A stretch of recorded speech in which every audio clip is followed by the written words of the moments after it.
सभी विद्यार्थियों का स्वागत है। आज हम 10वीं कक्षा के सेट 3 और साथ ही वार्षिक परीक्षा के लिए कुछ महत्वपूर्ण प्रश्न लेकर के उपस्थित हुए हैं। तो विद्यार्थियों, ये जो प्रश्न आज आपके सामने आने वाले हैं, ये सभी प्रश्न बहुत ही महत्वपूर्ण हैं। इन्हें ध्यान से पढ़ें, ध्यान से याद करें। तो आइए शुरू करते हैं। सबसे पहला प्रश्न है आपके सामने, प्रश्न संख्या 1।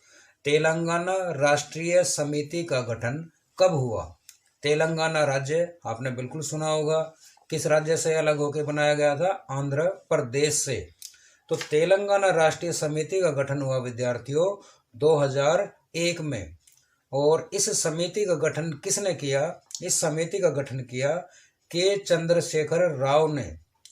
और ये अलग से एक पॉलिटिकल पार्टी बनाई थी और इस पार्टी का मुख्य जो एजेंडा था इस पार्टी का केवल एक था, और वह एजेंडा था अलग राज्य का निर्माण करना, अलग राज्य की मांग।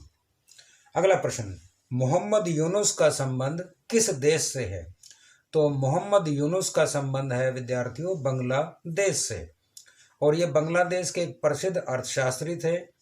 इन्होंने बांग्लादेश के अंदर ग्रामीण बैंक की कंसेप्ट को सामने लाया था, और इसी ग्रामीण बैंक की अवधारणा के कारण इनको नोबेल शांति पुरस्कार यह भी मिला था।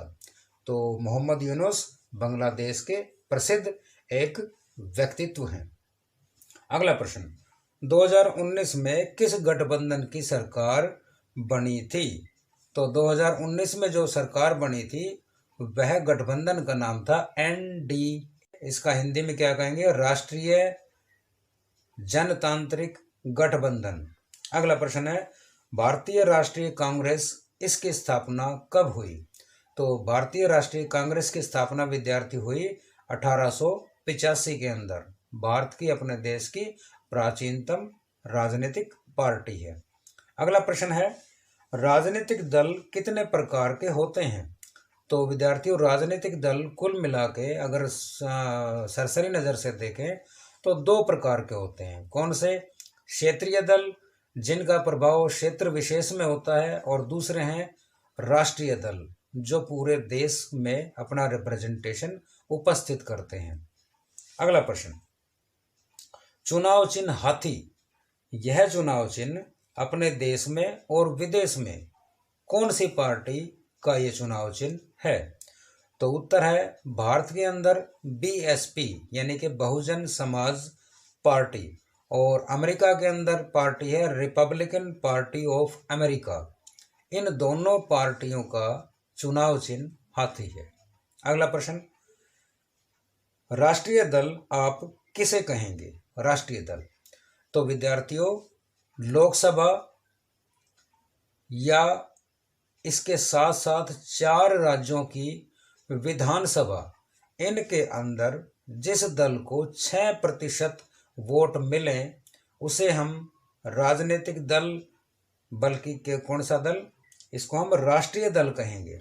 यानी कि पूरे देश का दल जिसको राष्ट्रीय दल की सदस्यता मिलती है, मान्यता मिलती है। तो उसके लिए कंडीशन है कि लोकसभा और इसके साथ साथ 4 राज्यों की विधानसभा में 6% वोट मिले। अगला प्रश्न है कि भारतीय जनता पार्टी का चुनाव चिन्ह क्या है? तो विद्यार्थियों, भारतीय जनता पार्टी का चुनाव चिन्ह है कमल का फूल। अगला प्रश्न, लेबर पार्टी और कंजर्वेटिव पार्टी, इन दोनों पार्टियों का संबंध किस देश से है? तो ये दोनों की दोनों पार्टियां विद्यार्थियों इंग्लैंड की पार्टियां हैं।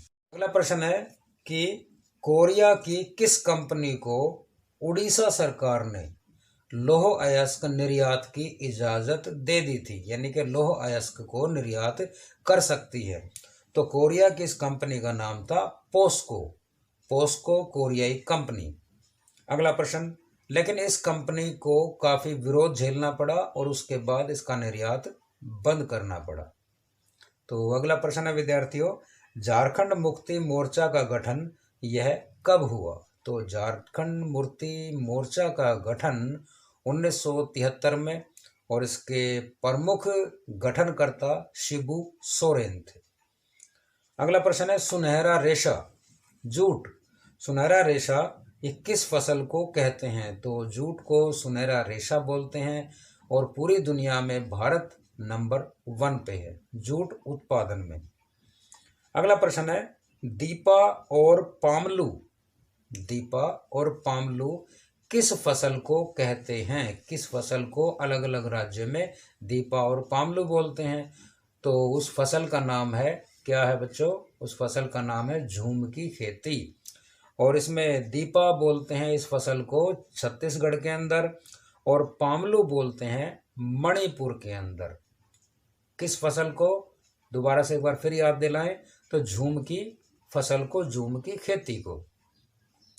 नेक्स्ट क्वेश्चन है कि चावल उत्पादन में कौन सा देश सर्वप्रथम है, सबसे 1 नंबर पे है? तो चावल उत्पादन में विद्यार्थियों चीन जो है वो नंबर 1 पे है, और उसके बाद नंबर 2 पे है भारत, यानी कि अपना देश इंडिया। नेक्स्ट क्वेश्चन है कि बाबा बुंदन की पहाड़ियाँ किस फसल के लिए काफ़ी लोकप्रिय हैं या जानी जाती हैं? तो बाबा बुंदन की पहाड़ियाँ हैं विद्यार्थियों कर्नाटक में नीलगिरी की पहाड़ियाँ के अंदर, और यह स्पेशली कॉफ़ी की फसल के लिए जानी जाती हैं, बुंदन की पहाड़ियाँ। अगला प्रश्न है, रेशम की प्रमुख प्रकार या रेशम की प्रमुख किस्म ये कौन कौन सी हैं? अच्छी किस्म, उससे कम अच्छी किस्म, इस तरह से। तो रेशम की प्रमुख किस्म है इरी, टसर, मूंगा, और जो सबसे अच्छी जो किस्म है वह विद्यार्थियों जम्मू कश्मीर के अंदर पाई जाती है। अगला प्रश्न है, भूमि सुधार किस पंचवर्षीय योजना के लक्ष्य रहा था? भूमि सुधार का करना, भूमि सुधार का मतलब जमीन जो थी बड़े बड़े जमींदारों के पास में थी, और जमीन का बंटवारा किया गया उन लोगों के बीच में जो वास्तव में जमीन जोतते थे, जो वास्तव में खेती करते थे। तो यह उद्देश्य था पहली पंचवर्षीय योजना का, और पहली पंचवर्षीय योजना विद्यार्थियों थी 1951 से 1956 में। यहाँ साथ साथ एक बात बताते चलें कि 2014 में जब एनडीए की सरकार बनी तो हमारे प्रधानमंत्री नरेंद्र मोदी ने योजना आयोग को भंग कर दिया, और उसके स्थान पर कौन सा आयोग लाए? नीति आयोग। अब एट प्रेजेंट में कोई पंचवर्षीय योजना नहीं है, बल्कि नीति आयोग जो है वही कार्य करता है। अगला प्रश्न है, ऑपरेशन फ्लड, ऑपरेशन फ्लड का संबंध किस क्रांति से है? तो ऑपरेशन फ्लड का संबंध विद्यार्थियों दुग्ध क्रांति या आप कहें श्वेत क्रांति से है। और यहाँ एक चीज़ खास तौर से बताते चलें, दुग्ध क्रांति में सबसे बड़ा योगदान रहा किनका? वर्गीज कुरियन का। और वर्गीज कुरियन जो थे संस्थापक थे अमूल दुग्ध फैक्ट्री का। अगला क्वेश्चन है, और इसके साथ ही एक बात और है कि ये दुग्ध क्रांति कब शुरू हुई? तो ये 13 जनवरी 1970 को दुग्ध क्रांति शुरू हुई।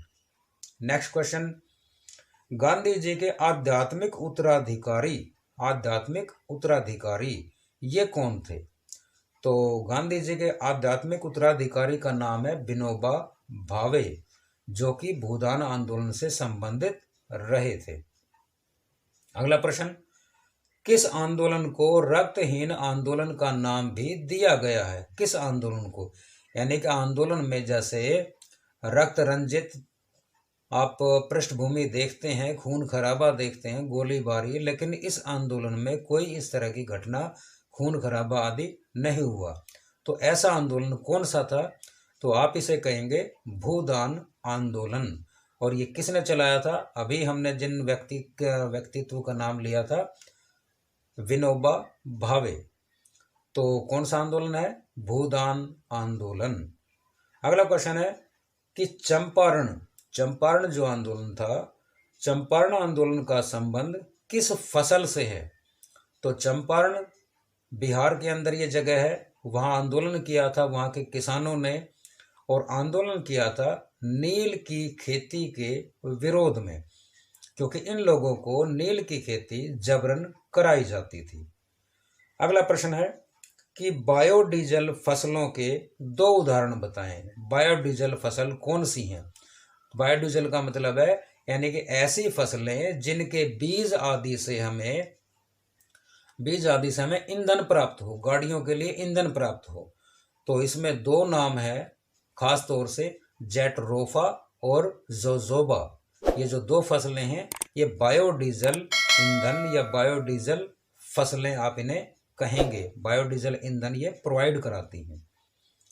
अगला प्रश्न है, वाणिज्यिक फसलों यानी कि कीमती फसलों जिनको अक्सर बेचा जाता है, तो वाणिज्यिक फसलों का अधिक उत्पादन कौन से देश करते हैं? तो वाणिज्यिक फसलों का अधिकतर जो उत्पादन करते हैं जैसे चिली, इटली, इजराइल, ये देश जो हैं इन फसलों का बड़े पैमाने पर उत्पादन करते हैं और इन फसलों को बेच करके खाद्यान्न का आयात करते हैं।